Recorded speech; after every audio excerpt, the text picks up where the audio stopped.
From Washington, this is VOA News.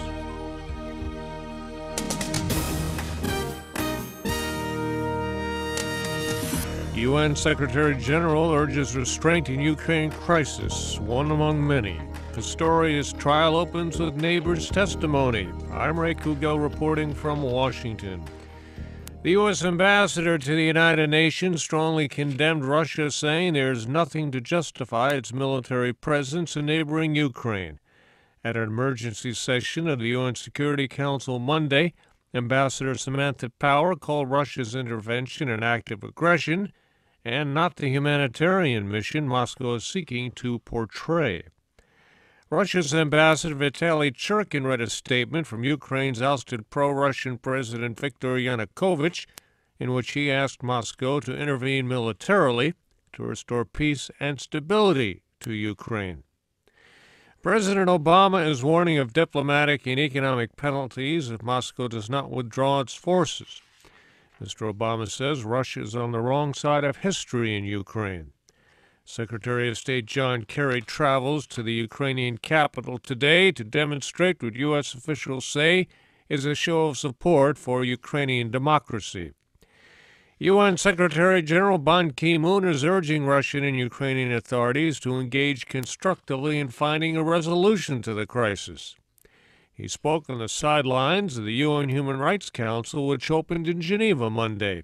Lisa Schlein reports. Authorities say one of the lower courts in Islamabad. The European Union Foreign Affairs Council said it strongly condemns what it called a clear violation of Ukrainian sovereignty and territorial integrity by Russian armed forces, which it had said committed acts of aggression. President Obama says tough decisions must be made as the deadline nears for completing a framework for peace talks between Israel and the Palestinians. Mr. Obama, speaking alongside Israel's Prime Minister Benjamin Netanyahu at the White House Monday, said it is still possible to create two states, one for Israelis and one for Palestinians, but that negotiations will be difficult and require a compromise on all sides. Prime Minister Netanyahu said the Israeli people expect him to remain strong and hold out for the best possible deal. He said Israel is doing its part to pursue peace, but the Palestinians are not. Pakistani police say a gun and suicide bomb attack on a court complex in Islamabad killed 11 people Monday, including a judge and attorneys. A spokesman for a little-known militant group, Ahrar-ul-Hind, claimed responsibility for the Monday attack. Lawyer associations have announced a nationwide strike to protest the courtroom violence. The long-awaited murder trial of South African athlete Oscar Pistorius is underway. Pistorius is charged with murder for the shooting death of his girlfriend last year. VOA's Anita Powell has details. Oscar Pistorius kept his eyes forward as he walked into court on Monday. The double amputee athlete pleaded not guilty to every charge against him, from the February 14, 2013 murder of his girlfriend Reva Steenkamp to several weapons-related charges.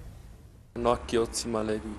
That was Pistorius' response to every charge presented before Judge Thokozile Masipa. That he shot Steenkamp is not in doubt. The trial is about his intent. Pistorius claims he mistook his girlfriend of 3 months for an intruder and did not mean to kill her when he shot 4 times through a locked bathroom door. The prosecution says they will prove premeditated murder.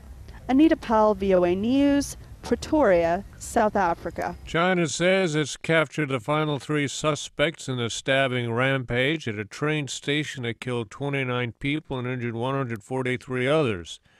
China has said the attack was carried out by knife-wielding terrorists from the predominantly Muslim region of Xinjiang. Police said they killed 4 of the attackers and detained 1 of them. Red Cross officials from Japan and North Korea held informal talks in China Monday, raising the hopes for a resumption in bilateral negotiations. The talks in Shenyang focused on the possibility of returning the remains of Japanese soldiers who died in North Korea at the end of World War II. South Korea condemned another round of North Korean short-range missile launches, saying 2 more missiles were fired on Monday.